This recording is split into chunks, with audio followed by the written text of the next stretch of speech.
The Russians don't get a vote. Okay? You want to put troops out, that's a Ukrainian decision. That's a sovereign decision of a nation. I don't care if it's Ukraine, I don't care if it's Bermuda. The fact is, you make the decision what's going to happen. The coalition of the willing is more than willing to do that. It's sort of like an aerial ceasefire. If you have a no-fly zone, that's an independent decision made, but it has to be supported probably by the alliance. So that's a big one to do that. This thing about them setting conditions, I don't think anybody should accept that. I don't, maybe Peskov says that, or maybe somebody else is going to say it. And it's one of those, to me, it's noise level. I appreciate, sort of like there's a comment I make among my team. Thank you for your interest in national defense. I really don't care what you said. Okay. Okay, so that was General Keith Kellogg, Trump's basically his ambassador to Ukraine to try and bring the war to an end at the Warsaw Security Forum today in Poland. Wow is just kind of all I can say. He's just kind of like in your face to Russia and saying, yeah, I don't care what you guys say or think about anything. We're going to do whatever we want. And just let me ask, we have our guest back today, Commodore Steve Jermy, former UK naval officer and combat veteran himself. And just let me ask you, just right off the top, when you hear somebody talking to a nuclear superpower and telling them, yeah, pound sand, I don't care what you think, what do you think? Well, I think the Russians do get a vote. In fact, they got a vote. If we'd listened to them, they'd have had a vote going back to 1994. But the truth is now, as of 22nd of February 2022, they've had a big vote. And furthermore, it doesn't matter what he thinks. This is all about power, Danny. And if he can explain to us how he will impose the sorts of conditions that he wants to on Russia, then I'm all ears. But we've been trying this for best part of 2.5, how long is it? 2.5 years, getting on for 3 years. And, at every time the Russians have the Russian vote has won through. So, it's fantastical thinking, but it bears no understanding whatsoever of power. And I can't think of a single strategy that could be used to actually generate the circumstances that he's seeking. It's sad. You know what? This just kind of resurrects something that I may have a little emotional PTSD against, is that we are still operating in the West across the board. Unfortunately, it's not just the United States, it's all across Europe, like it's still 1991. And we can just tell everybody to pound sand. I don't care if it's Russia, if it's China, if it's the Taliban, if it's insurgencies in Iraq. Y'all do whatever you want. We're the big guy on the block. Nobody can tell me anything to do. So I don't care. I don't know. I think you were on active duty at the time, but do you remember in the run up to the 2003 Iraq war, Operation Iraqi Freedom, that George Bush was just rolling. He was still in all the heyday from the emotion of 9/11, and basically got everything he wanted and everybody was supporting him. But now all of a sudden here he's going to venture into Iraq and start that war. And lots of European leaders, France and Germany in particular, were just vehemently opposed to it. And they said, this is not a good idea, whatever. And he famously, George Bush, just said, hey, you're either with me or you're against me, and this whole cowboy thing. And I'm just going to go into it. I hear that in Kellogg's voice. What do you hear? Yeah, I think I hear the same thing. I mean, I was on active duty like you, and we were looking at what appeared to be at the time a success in Afghanistan. And my theory in this remains that the success wasn't a success. What happened was that American Special Forces on horses with overwhelming air power came into the middle of a simmering but very quiet civil war, which they didn't understand. And surprise, surprise, when they came in on the side of the Northern Alliance, they won. And so that suddenly that's over, and they start to think to themselves, we really are all powerful. Network-centric warfare is the key. This is how we're going to do it. So what's next? It's Iraq, and then they start work towards that war. I mean, I was preparing forces. I don't know what you were doing in Iraq, but we were preparing forces, and I wasn't sure whether they were going to do it or not. But we now know that war was based on a lie. The lie of 45 minutes and so on. And of course, what that took us into, on the assumption from Afghanistan that it will all be easy, well, it wasn't like that, was it? So I think what we're seeing is this sort of, it's almost astonishing to think that after 4 gusting 5 failures, that people still think that we're all powerful when we're obviously not. I think it's partly this. There are 2 issues, I think, Danny. Firstly, I think there's almost cult-like thinking. And I think because the West have been so seduced by their own narrative that they've made up, that there's almost that they demonstrate the features of a cult. And the second thing I think is that because of spin and the way that the narrative that's been created has been spun, many of the populations in the West actually believe a lot of what they're told, a lot of what they're fed, notwithstanding the fact that it doesn't take that long to penetrate into the analysis to find out that much of it is fantasy and some of it is downright wrong. So I think it's a mixture of cult thinking sort of mixed with political spin and an inability of anybody at the right strategic level in our governments to really penetrate through to what's actually going on the ground and what the likely outcome is. Yeah, that's the cult-like thinking. That's such an accurate and poignant and painful way to view it, because I don't know if you mentioned the spin. I don't know if this is Kellogg trying to put some spin on it to make people think something different, or worse than that, he believes what he's saying and he actually thinks that this is the case. And you mentioned the wreckage of 5 failed wars in the past. I'm not sure what your 5 are, but one of them has to be the one we're in right here, the one we're talking about. It has been catastrophically failure from the Western side. Everything we've tried to do has been a military abysmal failure. And now he's talking like the roles are reversed, and it's actually him that's on the positive side. This on top of, and Gary's showing you this headline right here, you have Putin has ordered the highest fall conscription target in 9 years. It's 135,000 they're doing in the fall, which is the most they've ever done in the fall. And that's on top of 160,000 they had earlier this year. And Russia's moving to what they want, I think, by the end of this year, first of next, they want to have an active force of about 1.5 million men. Now, as a frame of reference, Russia started this war in February 2022 at about 900,000 total active forces. So whatever the number they've actually lost, and there's wild speculation about all these different numbers that it could be, I don't know. But the bottom line is whatever that number is, they have recruited, and primarily recruited, enough to now then have by 50% enlarged the number they have. And of course, these troops are now experienced. They're equipped with a lot more modern equipment and their capabilities, and everything they demonstrate on the battlefield is that there is no chance that you're going to end up winning, because there is no commensurate personnel level on the other side. And yet, in that light, here's Keith Kellogg saying, I don't care what Russia says. And that's just really hard for me to understand. Yeah, you and me both. I mean, it may be that he believes it. I suspect he does. There may be other things going on which we can't see in the White House. I doubt if there are other things going on that he's privy to it. You're just trying to find some opportunity that maybe is not as crazy as it looks. Well, I think what he's saying is clearly crazy.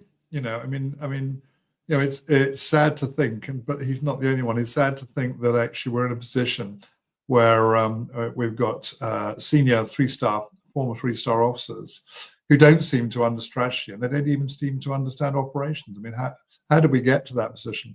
Anyway, I think the very interesting thing is the extent to which there is the relationship developed in Alaska that's gone, or whether there's something else going on. Because I often hear people say, and they may be right, that actually the Alaska relationship has now disappeared.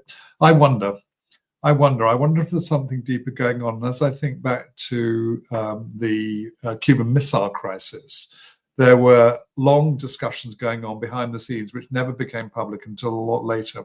And what Alaska struck me with was that this was clearly not or it didn't seem to me to be a single thing which just jumped out of Trump's mind, and there was an agreement after 7 or 8 days. I suspect that there are conversations going on between the Russians and the Americans. I'd be surprised if not. And what will be interesting is quite what was said in private between the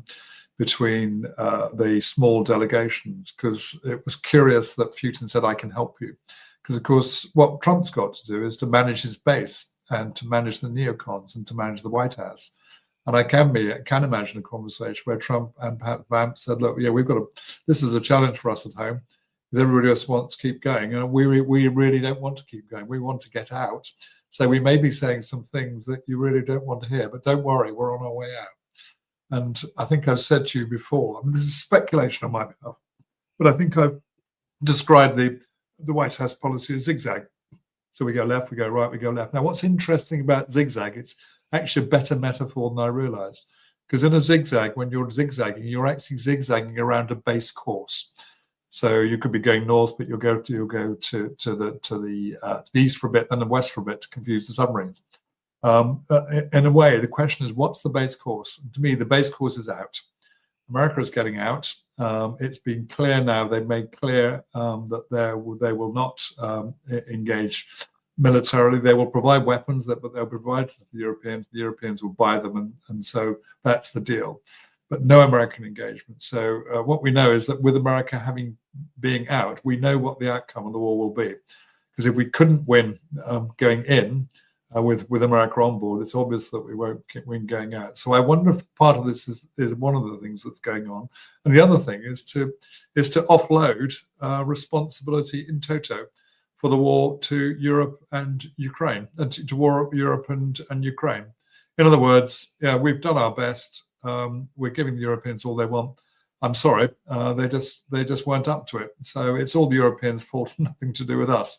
Of course, that's not true. But again, it's not a bad line with your base. It's not a bad line with your base, which is that the Europeans. It's in Europe. It's low down on our priorities. And over to you, Europe. You want to keep going, so we've done our best to bring it to a conclusion. We can't do that. So, well, and in fact, let's take a look at what some of the European leaders are saying. Over to Europe. Let's do that. First of all, I want to. It kind of looks like that the Europeans are coming down to this idea that almost, I don't know whether it's by default or by design, that they almost seem to be wanting to have a new Iron Curtain and a new division between the East and the West. And first of all, let me show you EU Commissioner Kubilis, who was also, I think he was also in Warsaw. He's talking about a plan for a drone wall and a physical wall to actually separate the two sides. Now, drone wall really is, in some way, it's an idea and proposal which was discussed in this region since last year even. Here is a concept of broader so-called Eastern Flank Watch. Now it's called so. Earlier it was called Eastern Border Defense Shield, which will have two major components. One is what we can call ground wall, what is needed to be built on the ground in order not to allow enemy tanks or artillery or vehicles to come into our territories very easily. So-called anti-mobility measures like anti-tank trenches, like dragon teeth and so on. And second is, of course, drone wall. So he's talking about a drone wall in the air and then now a physical wall on the ground in between the two sides. Now, that was doubled down also by NATO Secretary General Mark Rutte, who talked about Ukraine being the front line of defense for Europe. When it comes to Ukraine, as you said, Ursula, it is our first line of defense. We are helping the Ukrainians because this is about our values, but also about, indeed, first line of defense, our collective safety. So it is crucial that they sustain in the fight, so we keep supporting them. The Americans have opened again the floodgates through the Pearl Initiative of their lethal and non-lethal weapons. I think that's extremely important, paid for by allies. But everything the European Commission is now doing through SAVE and other initiatives to bring Ukraine to the best possible place is crucial, both in the fight, but also when it comes to potential peace talks. Okay, first of all, the floodgates have not been opened. Trump is apparently going to sell about $1 billion per month of ammunition and weapons from our arsenals and whatever else organizations we can produce them from to NATO to then give them to Europe. That's not exactly floodgates. It's more like a trickle. That's first of all.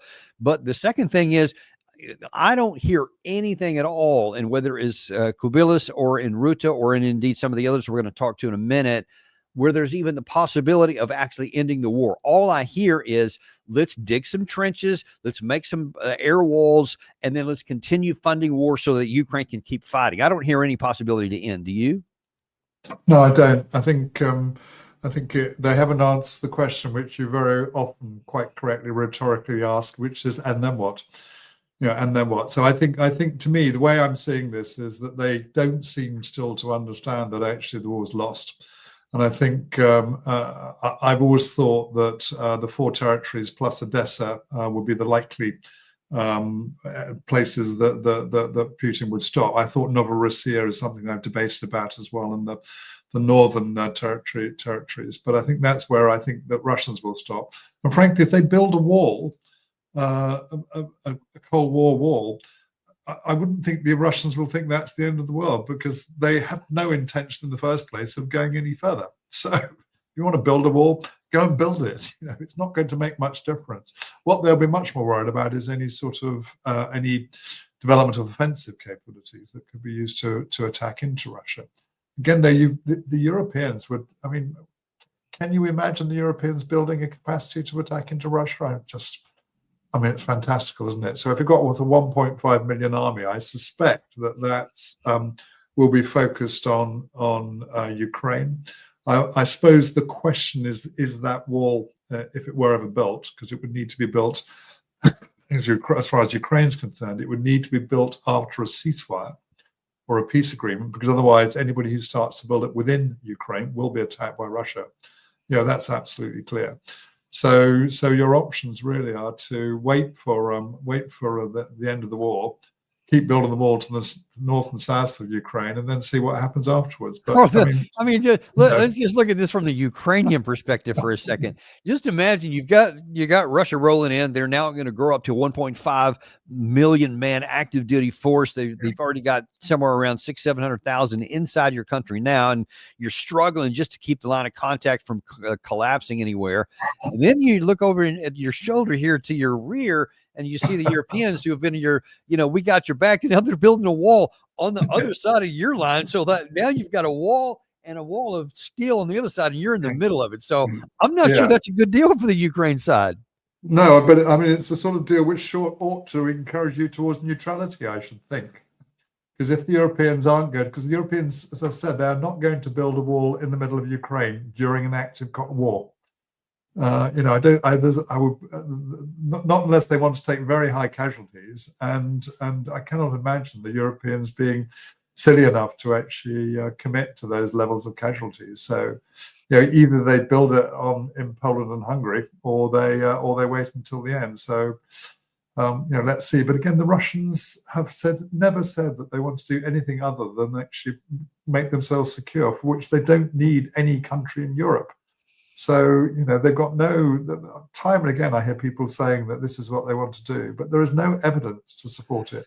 Well, and to the contrary, you actually have Dmitry Medvedev just a few days ago on his, I think of his Telegram and his X accounts both, address that issue. And he said, listen, I don't know why I keep hearing you guys talk about all this stuff about going to the West. Why would I want to? Why would Russia want to take your decrepit economies and to take over your territory, which would then just be nothing but an abscess and a sword, like what happened in Yugoslavia for the Germans during World War II, or any number of other places where they're not wanted? Why would they even want to do that? And he's, of course, his claim is that they're not going to. He says he wants the security of his country here. And he says that, and I think y'all are just a bunch of nonsense too. You're just a bunch of hot air, because y'all don't want a war either with us. And then he says, but the problem is, and this is one of the more sane things that Dmitry Medvedev has said in public, as opposed to his normal wild rhetoric. This one said, but if you keep going down this path, we may both find ourselves sucked into a war that could also easily go to weapons of mass destruction, in which everyone would lose. And I thought that was a pretty sober thing for him to say. Yeah, it is a good thing for him to say as well. And I think that's why things like Tomahawk worry me, because again, who knows whether it's how a Tomahawk is armed. I think I would like to think that as the Europeans become increasingly clear that the zigzag for the Americans is a zigzag out, and that hopefully they begin to realize that if they couldn't win with America on board, they certainly can't win without America on board. Some cooler heads will start finally to actually say some sensible things. Although, having said that, I read the Financial Times, read it this weekend. There was an article in there explaining how Russia had lost and that Ukraine was actually losing. Ukraine was winning because it hadn't lost. I mean, the article was unbelievable in terms of its, in terms of the fantasy within it. So I think what I would like to think is that at some stage we'll start to see hopefully a recognition that actually, if you want security in Europe, Russia's got to be part of that conversation. Well, as a matter of fact, you had said something that one of the Russians himself has said, because in that opening comment there from General Kellogg, he says, "Yeah, Peskov may say this or that, but I don't care what he says." Well, as it turns out, Peskov did say something, and it's kind of in line with what you just said. Russia is an integral, inseparable part of European security. Therefore, any talk of security without Russia or at the expense of Russia is, at the very least, unfounded, and in fact, dangerous and unacceptable for us. There's a war going on. Yes, the CIS is one thing, but what's happening around us is a war. It has never stopped. But now is the most acute phase of the war, and it is quite fateful. We need to win it for the sake of our children, for the sake of our grandchildren, for the sake of their future. So on the one hand, he's saying, look, security is inseparable on the European continent. If you don't have us involved, then there's not going to have any security. And by the way, if there's not going to be security, according to Peskov, we're going to win it on the battlefield. The question is, and it was a little bit vague in what his terms were there, does he mean just win it in Ukraine, or does he mean anything else into the West? How do you interpret that? I would interpret it at the moment that just win it in Ukraine. I don't think, unless they're pushed. I mean, I can imagine you hear some rumblings about Transnistria and some of the relationships between Moldova, Romania, and Ukraine. And, I can imagine them being, or the Ukrainians trying to develop some sort of, not a Sumy, but something like that in Transnistria. But I would think that it would be in Russians' interest to keep the campaign confined within the Ukrainian border, unless they're attacked in such a way that they feel they need to respond outside. That as long as they do that, then they keep themselves from any ridiculous discussion about a sort of an Article 5. So I think that's the way I'd be thinking about it. The one thing that might change that is if there are significant buildups or significant capacities which are being used from outside the Ukrainian campaign area. For example, Moldova, Romania, Poland, Hungary. Well, it wouldn't be Hungary, but to launch against Russia or against Russia. And along those lines, there is some concern from the German Chancellor Merz, because he said, and I think it was earlier today also, he said, by the way, we're not at war with Russia, but we're also not at peace. Drone flights, espionage, the Tiergarten murder, massive threats to individual public figures, not only in Germany but also in many other European countries. Acts of sabotage on a daily basis. Attempts to paralyze data centers. Cyber attacks. I suspect that here in the room, probably every second person has already been affected by how their data networks and infrastructure have been attacked. We are not at war, but we are no longer at peace, and we must be clear about this if we want to meet the challenges we are now facing. Well, so let's look at that. Now, I can't vouch for the accuracy of all the things that he said, whether Russia really was behind all of them, but I think some of it's plausible that Russia has been doing sabotage and whatever, because Germany, UK, France, all of Europe, or much of Europe, has been helping Ukraine kill Russian soldiers. So it would stand to reason it's not irrational to consider that Russia may be covertly causing harm over there. But the way Merz is talking about it is that it's just those darn offensive Russians for no good reason. They're doing these things. So we have to be ready kind of for an almost war footing. How do you read that? Yeah, no, I agree with you, Danny. I think what we're seeing talk themselves up into a sort of frenzy of we need to defend ourselves against the Russian threat, notwithstanding the fact that it's most of our actions up until now that's created the threat.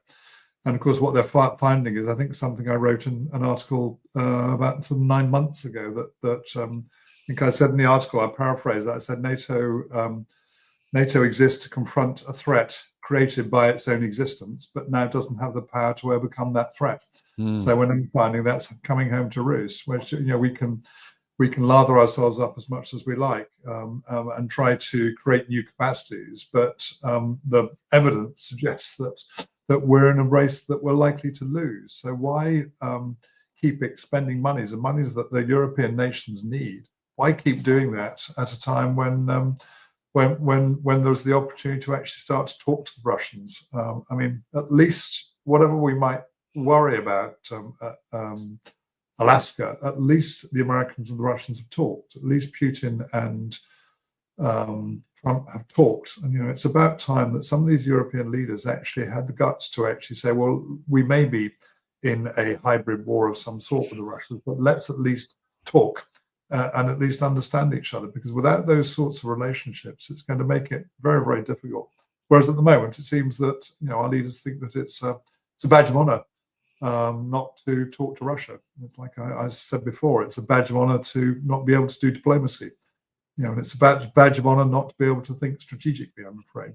The evidence is there, but again, when you have this cult-like behavior, it's difficult to break people out of it, as we know, you and I know, others know, some of the Larry Johnson, we all know there's hard work to actually kick both a political elite, but also a populations who've been sort of propagandized to the extent they think we're facing an existential threat, as opposed to we're actually facing a great power with the most nuclear weapons in the world, who believes that they're being threatened because of the way that we've expanded NATO and did exactly what Kellogg has just said, which is no attempt to listen to Russia or to listen to their legitimate security concerns. Yeah, I'm not sure how you get to an end with that, with not listening to the other side. But this is all coming in the environment, the context that, and I want to say it was 2 or 3 days ago, President Zelensky of Ukraine said, okay, well, I'm categorically willing to have a negotiated settlement, and I will take the current line of contact as a start point. We will never acknowledge we actually lost any territory, but at least he's, for the first time in quite a long time, at least toying around with the idea. And you heard Mark Rutte there a minute ago at the end of that soundbite. He said, well, whether we're talking about arming or even an eventual peace deal. So he's like, okay, well, I guess the words at least coming out of his mouth and somewhere in his brain. Now then you look at the Russian side. Now, we don't want to talk to them, but the Russians are speaking, and not just Dmitry Peskov, but also Vladimir Putin. And he made a comment earlier today at, I think it was called Reunification Day in Russia, something kind of like an Armed Forces Day, et cetera. And he was congratulating all the people who were fighting. And in the process of that, he said something I think is more noteworthy than it might appear on the West, and I'd like your interpretation. Russia right now on the table is still the terms from June 2024, or the 12-point peace plan that he had, that the last time that they met, I guess, with Ukraine in Istanbul in June, I think maybe it was July, I can't remember, where they basically reiterated what was from June 2024. And that is basically the 4 oblasts, the administrative borders, to mean you would have to withdraw from some of the territory, et cetera. But then that's what it would be, the administrative borders of those zones. And then that's all the territory plus demilitarization and denazification. Huge pillars to try and overcome. But that's what's on the table here. But in Putin's comments today, he seemed to imply that if we don't get that, then it could be a lot more than those terms. I address the soldiers and officers, the real heroes of our time, with a special feeling. I thank you for your loyalty to your motherland, for your military valor and courage, for every day of your hard combat work. I am sure that, thanks to you, the security of Russia will be reliably ensured, and the long-awaited and strong world will return to the heroic land of Donbass and Novorossiya. We are together, and this means that all our plans will be realized. So he says the Donbass and all of Novorossiya. That was a phrase he specifically chose. And as I understand from people who are Putin experts, he rarely says anything that he doesn't think very carefully through first. And all of Novorossiya is a lot more than the Donbass. And I think it goes in some places all the way up to the Dnieper River, and includes a bunch of things in the south. I think Odessa also falls into that territory as well.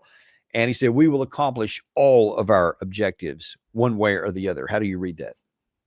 Yeah, I mean, I'm not surprised. I wasn't sure about the upper limit and the lower limit, but I had thought for some time that all of Novorossiya would be what I call the sort of the high target. And I thought of that for about 3 or 4 reasons, Danny. The first was that I would imagine that I'm talking to my general staff. I'm working with the West, who are very difficult to negotiate with, and furthermore, after they reached an agreement about something, they then change their minds or back out of it or lie to us. So I would want to get to a situation where I got myself militarily in a strong position. And so I would have been saying to my general staff, plan on. And my plan, I think, would have been all of Novorossiya. What would cause me to come away from that would be a very, very good deal on the table. There's no sign of that whatsoever. Why all of Novorossiya? I think strategically, there's sort of at least three reasons. Firstly, if you look at those the regions that all of Novorossiya means, it encompasses all of the Russian-speaking and ethnic Russian locations. So and I have it on the map here. You see these, by the way, these are the 4 oblasts that are currently on the table, and all of Novorossiya means all of this stuff too. And so that does include Odessa, Mykolaiv, etc. So it's a lot more that's on the table from the Russian perspective. Yeah, if you were to see those, if you were to see those same, might be worth keeping that up for a second, Danny, because there are another couple of subtleties in there if you've got. But if you were to see those, the ethnic and linguistic population, you would see that it's overwhelmingly Russia in those areas. Those areas are also those politically who voted for the pro-Russian way during the previous elections. And then strategic, you've got Odessa, so essentially that's all of Ukraine's coastline. So again, that secures any problems that I might have had in the past. What's interesting is there are 2 regions just above Kiev. You see Kiev with the red square. Now, they don't include those, but those 2 areas, which include Sumy. What's interesting about those, they talk about, or he has talked in the past about borders in there, and I was working out why that might be, and I think it's essentially that they're ethnically and linguistically Ukrainian.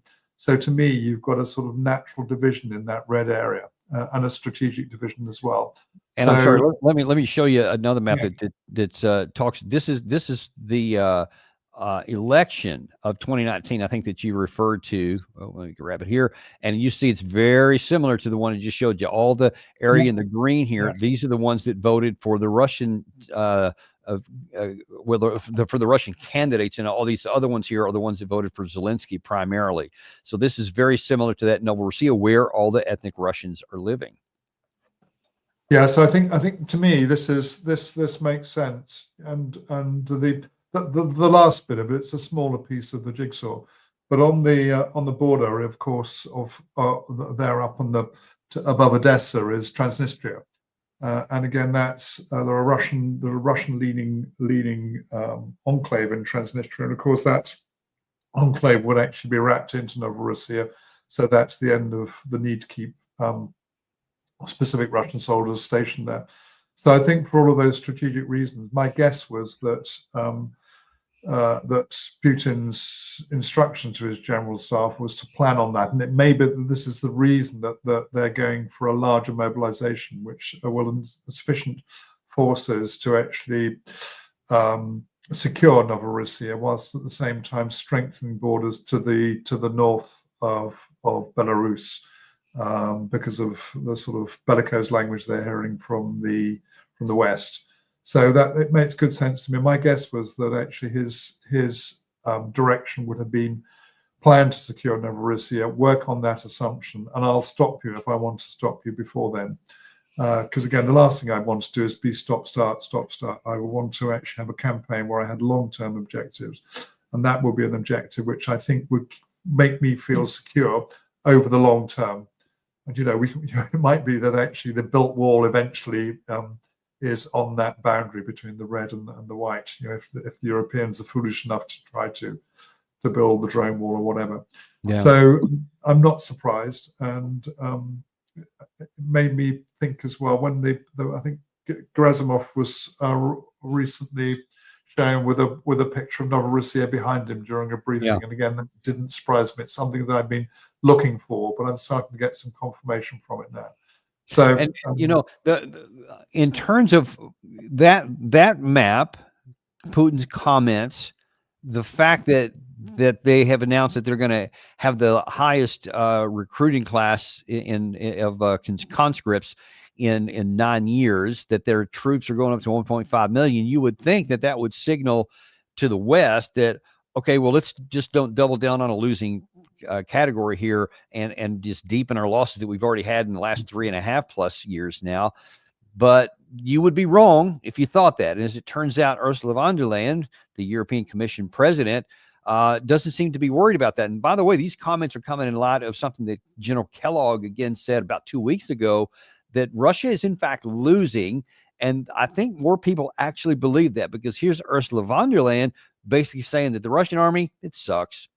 You know the figure that in the last 1,000 days, Russia only captured 1% of the occupied territory of Ukraine, and this despite more than a quarter of a million Russian lives lost on the battlefield. And Russia is increasingly economically under pressure.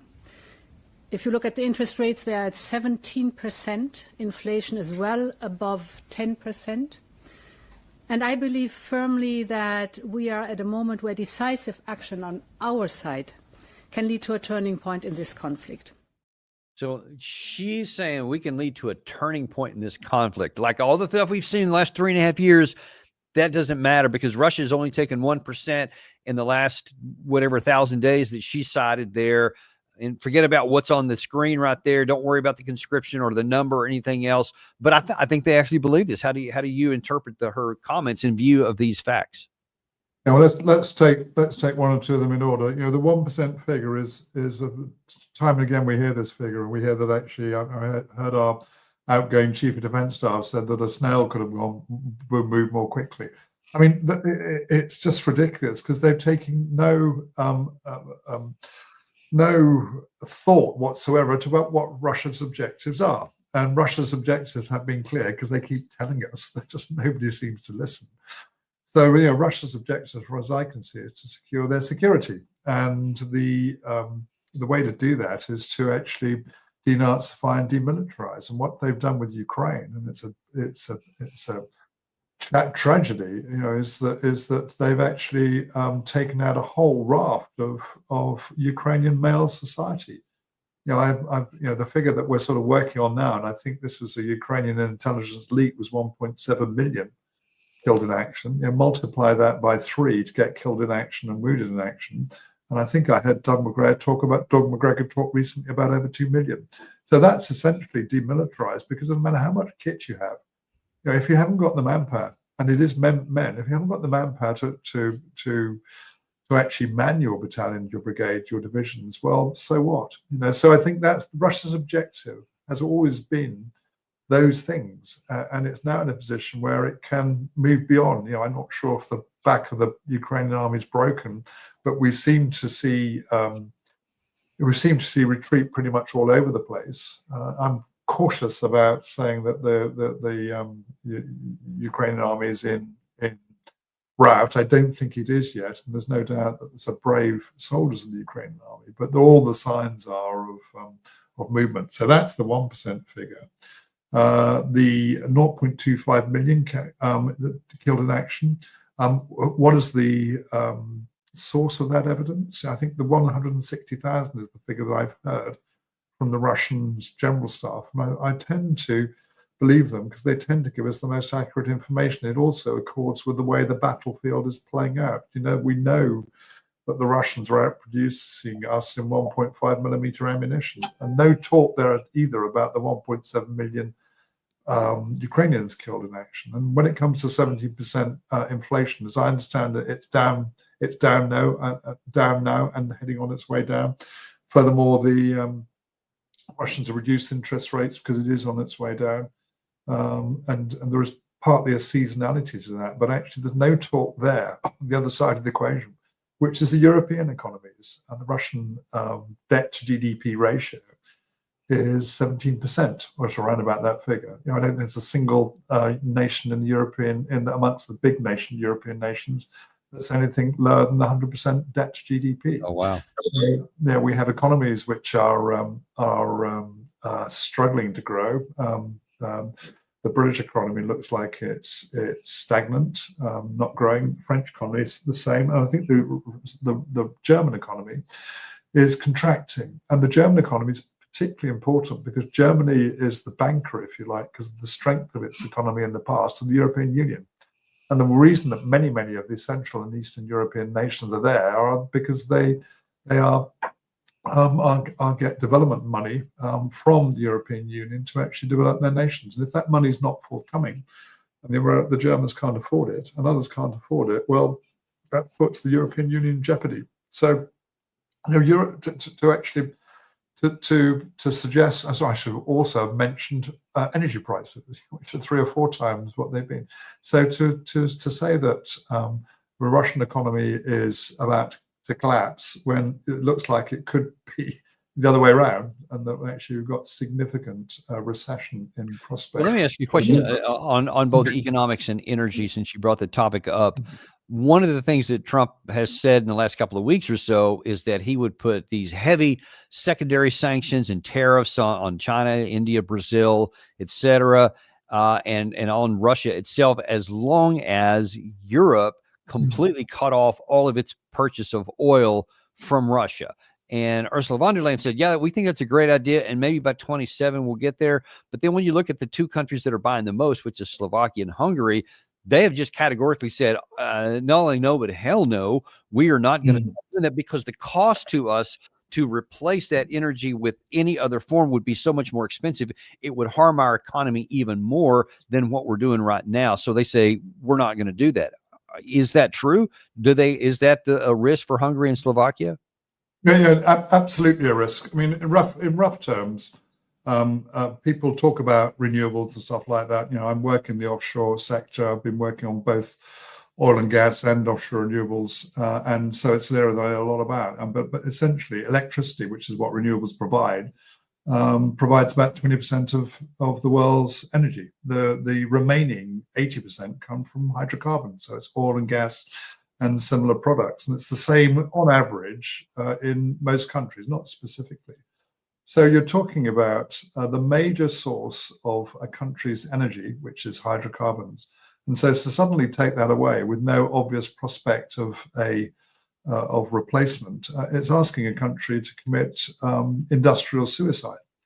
And indeed, in a way, you can see within the German economy that there are signs of that industrial suicide playing out. So I think that this idea, and people don't understand energy, but the idea that you can just transition from one form of renewables to another, as one form of energy to another, is just fantasy. One of the things, of course, that we are getting in this is that there is increasing use of LNG, liquid natural gas. But of course, liquid natural gas that comes from America generally comes from the shale fields, and the shale fields are time limited. And then the last bit of the equation is that the 2 big importers of international oil and gas are China and India, and neither of those countries is going to be in the slightest bit interested in doing anything that's going to impede their way to run their economies. So, for all these reasons, I can see why the Europeans should say, well, we may get round to that, and they honestly won't. But also, it does give Americans, or gives Trump an out, doesn't it? We'll be happy to sanction, which is another way of saying, I guess, that we know that the Russians and the Chinese aren't going to take the blind bit of notice about the sanctions. But if you guys want to have a go first, then we'll come in behind you. So again, it's pushing this off to Europe's fault. So let me ask you then, in all of the foregoing, all the things we've discussed so far today, and going back to your zigzagging with a course direction issue on it, if that is right, that Trump is basically using weird language, but to communicate, we're heading out, folks, zigzagging or no zigzagging, that's where we're heading. And the European Union is talking about building a wall, building a drone wall, continuing to fund Ukraine, continuing to support the war. They don't think that Russia can do it. Where will this go if all the actors stay on their current course, to include the Russians, in escalating their military capacity? Where can this go? I think with the Russians, they will say escalate so much as reinforce would be the expression that I would use. I mean, the Russians will want to achieve their objectives in the Russia-Ukraine war. They will want to, from the sound of it, and sensibly, in my view, strategically secure Novorossiya. I would imagine as well they'll want to actually make sure that their borders to the north of Belarus and where they abut with the European Union are secure. I don't think they want to overdo it, but they'll certainly want to make sure that any attempt by a European Union to do anything would be they're in a position to defend against those. And this is a slight a slight rabbit hole, Danny. But in a way, actually, the Russians are in the same position that George Kennan talked about with the Americans back in 1956 or 57, I think it was, what led to NSC 68, which is the strategy of containment. If I was in Russia, I want a strategy of containment. I want to contain the European Union, let them get on with, just make sure they didn't interfere what I was doing, whilst I looked east to where the growing markets are and to where my great economic opportunities were. As regards the European Union, I think we all know that. Well, let's not go down on Ukraine, but with regards to the European Union, I suspect that the result will be that actually, because of the problems with energy and the economic problems that the European Union nations, the large ones, face, that actually we'll start to see increasing unrest. We're seeing some of that. That unrest is very often associated with economic struggle. So I imagine that we'll start to see unrest, and it'll be interesting to see how that plays out, whether we actually get to a stage where there is a sort of, as a MAGA equivalent in European Union. You can see this in some of the political parties already. I don't think those political parties necessarily have the answer to the question, but it's one of the answers to the question of how you improve your economic situation is not spending lots and lots of money on kit that you throw over to Ukraine, who then have it destroyed for them by the Russians. You do it by actually building. It's not a really good production model, economic to build capacity. We'll see where that goes. Listen, though, in the remainder of the amount of time that we have with you, I'd like to ask you a question on something we discussed on a previous show that we've had you on before, and that's what's going on in the Caribbean. In light of, and actually prior to getting to that soundbite, because there's been some additional movement there from the White House. This morning in Washington time, Secretary of War Pete Hegseth addressed all the commanding generals from our military commands throughout the world. Everybody was assembled here. And one of the key things he told everybody was that, one of the reasons we call this Department of War is because we want to be able to win all the wars we choose. That was the word he used. I don't know if that was a Freudian slip or not, but he did say it out loud, that we can win all the wars that we choose. Now, in light of that, then you had President Trump said this.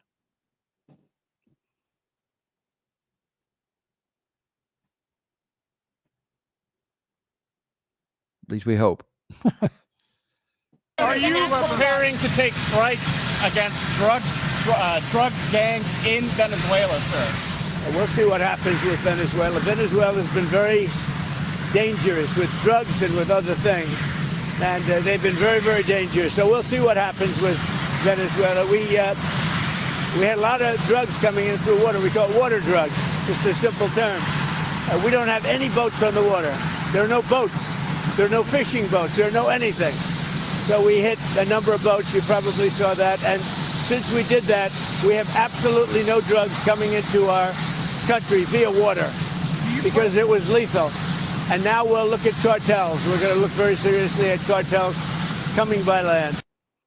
Okay, well, you'll forgive me if I'm a little skeptical that because you blew up 2 boats, or maybe it was 3, all the water boats have stopped. By the way, those were, I think, over 1,000 miles away from our shores, with boats that had a range of about 200 miles, et cetera. So I'm a little skeptical of that. But what do you make of his talk that, and the reason why he was asked is there's a lot of speculation that we're getting ready to actually strike targets inside of Venezuela? I think it's curious. I have for some years now thought that America will become increasingly interested in Venezuela for the reasons of energy. Again, Venezuela has huge energy stocks, and I'm sure that that one of the big 5 or big 6 or big 7 sisters will want to. ExxonMobil would love to be in Venezuela, I would have thought. I think so. I've always thought that in the long run, this is an energy play, because I've always assumed that as the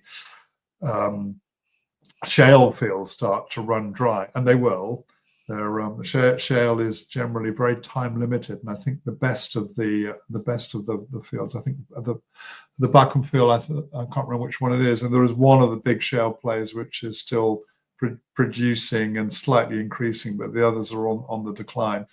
And they'll be more quickly on the decline with the fall in the oil price as well, because they're only I can't remember what the price is. It's about $60 or $70 a barrel, and they're on the borderline about whether it's commercial for them to do it. But I've always assumed that actually, as America became under increasing pressure to secure its oil and the heavy oil exports it needs, that it would look south to Venezuela. So that might be part of it, and it wouldn't surprise me at all if it wasn't. When it comes to, I think the other two bits are the drugs and the politics of Venezuela as well, which of course is very antithetical to a Republican Party in particular. On the drugs, just from experience and from sort of watching and studying it, the markets respond. So you may take out a couple of boats, there'll be another way. I think I mentioned to you before that actually when we were intercepting the boats, then one of the things that they started to do was to make drops off Caribbean islands from fishing vessels and things like that, and then somebody would come from the island and pick it up. So yeah, those fast boats may have been headed. They won't be headed very far, but it could be Trinidad and Tobago, those sorts of places close to the Venezuelan shores. But from experience, that it's a drop in the ocean, even if it were legal. It's completely illegal. So I think there are other nations as well, or other countries as well, where there is as much a problem, if not more. The obvious one is Colombia, but Ecuador as well, western parts of Brazil. So these are all in the mix, and the idea that through a single or two or three incidents you're going to stop it. This is a major market. We've had a war on drugs. When does it start? I mean, it's running on for about 50 years now, isn't it? Something like that. Well, it's the wrong phrase to use, a war on drugs. And I think using the Department of War, you may or may want to do that, but this is a criminal activity which is not intrastate. So if places, I'm sure that Venezuela would, if they could, shut the cartels down. But in a sort of weak, middle-income country, that's a lot easier said than done. I mean, it's been difficult even in places like Colombia, which did very, very well indeed, but now has sort of regressed a bit with the cartels. Yeah. Appreciate that. That's kind of what I suspected, and that lines up with what we see on the ground and what we know historically. Last bit of question. I want to circle back a little bit to what I said a second ago, and just kind of get your view of what you thought personally, or maybe what folks on your side of the pond think about this whole meeting with the generals that Secretary of War Hegseth had today, and then this comment that we have to be able to fight and win wars that we choose. Yeah, I think I suspect that's a call to arms from Hegseth. I don't think it's the most delicate or clever call to arms, but I suspect that's what he's trying to do. But I think I heard you a little bit earlier saying that it's not a very clever way to treat a general and admiral staff. From very senior officers in there. Some of them won't be that good, we know, but many will. Many will be very thoughtful. And I think what I would have wanted to have heard in their position was, what's the grand strategy? How are we going to do this? And how are we going to balance our forces between my 5 major campaign areas, which I would have said in open question about the priority order, but probably the American mainland is the critical one, of course, because that is the role. Supposed to be the primary one for every country in your own homeland, but that's a separate issue. Yeah, I think then there's the open question about America's situation as regards the Middle East, and in particular Israel, and lots of talk there about, although I'm not sure I necessarily agree with it, about further attacks planned on Iran. The situation in Taiwan and China. So you've got these different theatres, of which Ukraine is probably the lowest priority. And I want to have an understanding of how it was that I was going to, we were thinking about addressing these issues, and what were America's overall objectives, which I haven't really heard much of. I was encouraged about sort of 6 or 7 months ago when Rubio started to talk about a multipolar world, because that to me is a recognition of reality. Yeah. And I think the sooner that we're starting to understand that the West isn't all powerful, even together at West isn't all powerful, that we have 2 very powerful nations, Russia and China, who both individually are capable of out-competing us industrially, And so together we'll outcompete us by a big factor. And that really matters in the long-term campaign. And I'd like to be thinking that we're starting to hear at least about some further discussions. It was terrific to hear Trump and Putin were talking, and it may have felt like a setback, but at least they were talking. I just like to think we're more into a situation of talking about collective security, where we actually listen to each other, and also we don't try to impose our will on nations around the world, because as far as I can see, they're fed up with it. Yeah. Well, that's I have to share some of your concerns there, and some of your aspirations as well, because there certainly are paths short of war or even completely away from war that would be much more generating security and economic prosperity. And I'd love to see us go down those paths. But in any case, appreciate you coming on today very much and sharing your views with us on there. We always really value it, especially coming with your military background and your viewpoint from Europe. Thank you so much. Yeah, pleasure, Danny. See you soon. And thank you very much, too. We appreciate you guys. Be sure and like and subscribe if you haven't before you left. That helps us more than you may think. Thank you very much, folks, and we'll look forward to seeing you in the next episode of Daniel Davis Deep Dive.